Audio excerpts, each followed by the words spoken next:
Est-il vraiment essentiel d'assister à une église pour avoir une relation avec Dieu? Tout d'abord, il est important de clarifier que l'église n'est pas synonyme de religion. La religion implique un ensemble de règles que les gens créent pour essayer de se connecter avec Dieu, tandis que l'église, avec un « E » majuscule, fait référence à quelque chose de spirituel, composé de tous ceux qui consacrent leur vie à Jésus-Christ. Peu importe où vous vous trouvez physiquement, si vous êtes en Christ, vous faites partie de l'Église. La Bible nous enseigne que l'Église est la fiancée que Jésus-Christ viendra chercher. Elle décrit également l'Église comme un bâtiment où nous sommes les pierres, et Jésus est le constructeur, le fondement et la pierre angulaire. Toute la base de l'Église est en Christ. De plus, l'Église est le corps du Christ, où il est la tête et nous sommes les membres. Mais si nous appartenons déjà à l'Église au sens spirituel, avons-nous encore besoin d'assister à une Église locale?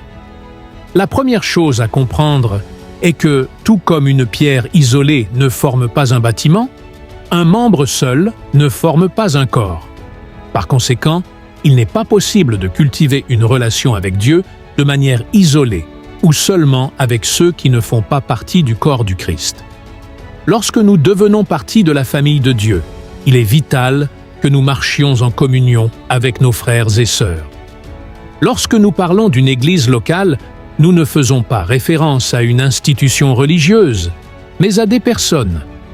L'existence d'une église spirituelle invisible résulte de la formation d'une communauté visible, connue sous le nom d'église locale. La plupart des lettres de Paul dans le Nouveau Testament ont été adressées à des églises locales, comme celles de Corinthe, d'Éphèse, de Philippe et de Thessalonique. Participer à une église locale ne garantit pas le salut, mais c'est une conséquence de celui-ci. C'est similaire à la relation entre la grâce de Dieu et les bonnes œuvres. Nous sommes sauvés par la grâce par la foi, et les bonnes œuvres sont la preuve de cette foi.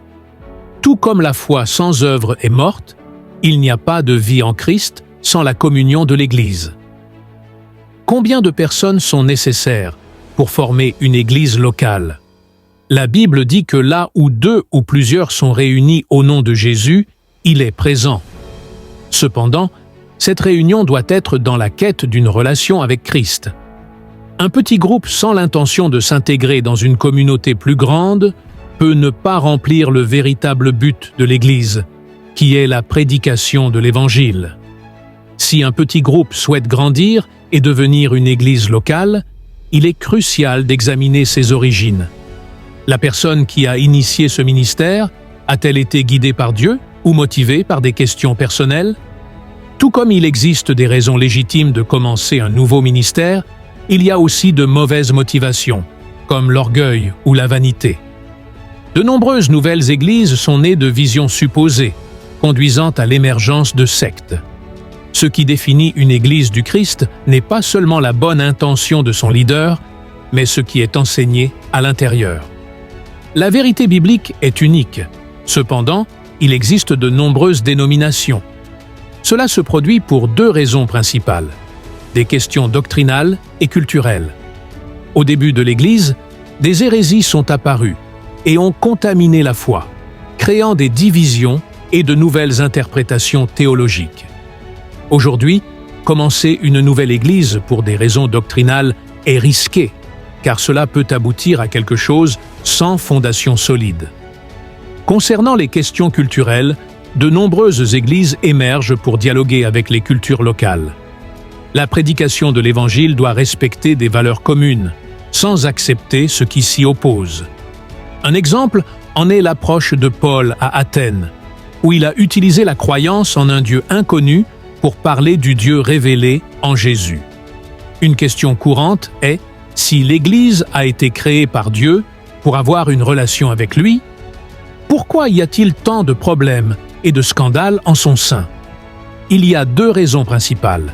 Les faux chrétiens, qui peuvent s'infiltrer dans l'Église avec des intentions personnelles, et la nature humaine elle-même. L'Église est un lieu de guérison où des personnes imparfaites se réunissent. Si nous allons rencontrer des problèmes dans l'Église, Pourquoi devrions-nous encore y assister? La Bible enseigne que la croissance et la maturité viennent du temps et des expériences vécues au sein de l'Église. Les défis que nous rencontrons nous façonnent et nous rapprochent de Jésus, nous enseignant la patience, la douceur et l'amour.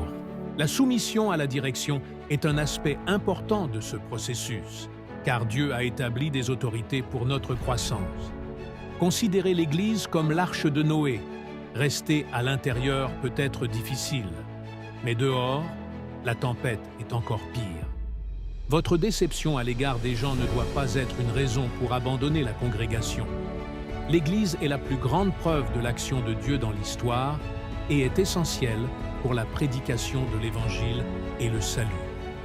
Vous êtes libre de choisir une Église qui résonne en vous, mais veillez à ne pas vous impliquer dans une secte. Si vous recherchez une Église parfaite, il est bon de rappeler qu'une fois que vous vous y joignez, elle cesse d'être parfaite. Pour conclure, n'oubliez pas de liker et de partager la vidéo et de vous abonner à notre chaîne. À la prochaine et que Dieu vous bénisse.